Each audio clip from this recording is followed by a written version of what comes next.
৩৭ বছর পার হলেও রাজধানীর মিরপুর এলাকার রূপনগর ইস্টার্ন হাউজিংয়ে তৈরি হয়নি পিচ ঢালাইয়ের রাস্তা। খানাখন্দে ভরা মাটির রাস্তায় ঝুঁকি নিয়ে চলাচল করতে হয় লক্ষাধিক মানুষকে।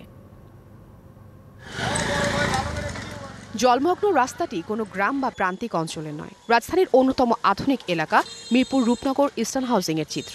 বেড়িবাঁধ সংলগ্ন প্রায় ৩৩৪ একর জায়গা জুড়ে ১৯৮৭ সালে গড়ে ওঠে এই আবাসিক এলাকাটি। প্রায় ৫,০০০ প্লটে যেখানে বাস করছে লক্ষাধিক মানুষ, আছে ধর্মীয় সহ বেশ কিছু শিক্ষা প্রতিষ্ঠান, নেই কেবল পাকা রাস্তা।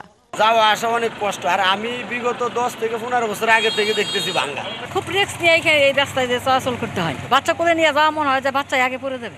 ঢাকা উত্তর সিটি কর্পোরেশনের ৬ নম্বর ওয়ার্ডের প্রায় সবগুলো রাস্তাতেই তৈরি হয়েছে এমন বড় বড় গর্ত।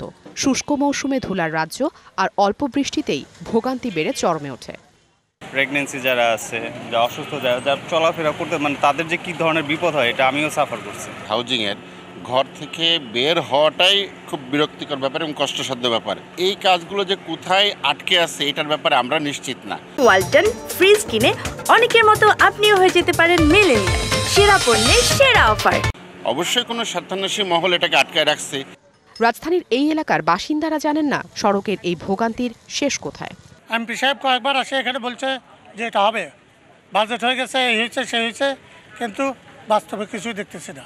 ঢাকা উত্তর সিটি কর্পোরেশনের ৬ নম্বর ওয়ার্ডের কাউন্সিলর আরও এক দফা বাড়ান প্রত্যাশার মেয়াদ। আমার মাননীয় মেয়র মহোদয়ের সাথে আমি হজে গিয়েছিলাম। হজে যাওয়ার আগে আমার তথ্য হয়েছে যে বাপ্পি এটা ১ সপ্তাহের মধ্যে টেন্ডার হবে। আমি তথ্য হয়েছে যে টেন্ডার হয়েছে, ঈদের পরে তোমার মেইন রাস্তাটা কাজ শুরু হবে। এটা আমি তোমার আমাদের বোর্ড সভায় আমি জিজ্ঞেস করছিলাম, সে বলছিল যে পরে তোমাদের কাজ শুরু হবে ইনশাল্লাহ।